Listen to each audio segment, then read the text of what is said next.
mare. Da. Comentează și ceva acolo. Uitați acolo doi câini cum se fut.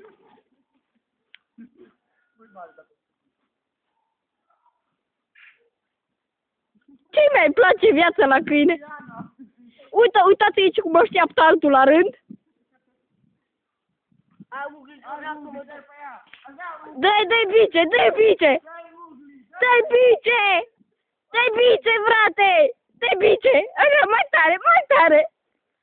Dă-i bice!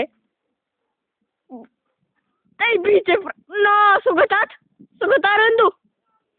Hai, hai! Hai la tata, hai! Hai cu tata! Hai la tata! Dar nu veni dracului aici! Așa! Hai! Bagă, bagă mare, bagă mare! Bagă mare! Opa! Dai, dai, mă! Hai, bagă-mă! Hai, mă, că așteaptă și alții la rând! Hai, bagă mare, mă! Hai, cu cine? Hai, mă, bagă mare, mă! Așa, bă! Așa, tată! Bagă eu, hai! Pute, bagă, așa, tată! Dă-i, bagă! Dar stai, mă, dă-i! Bagă, mă!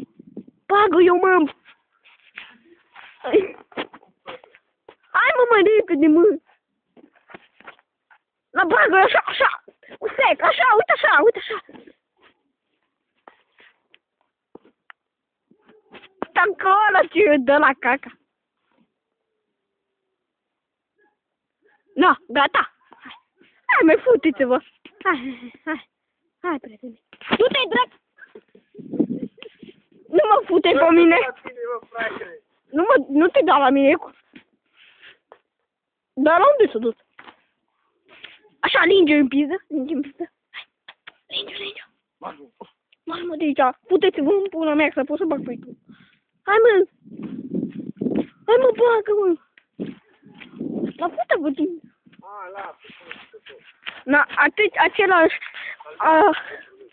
Asta a fost reportajul nostru de futai.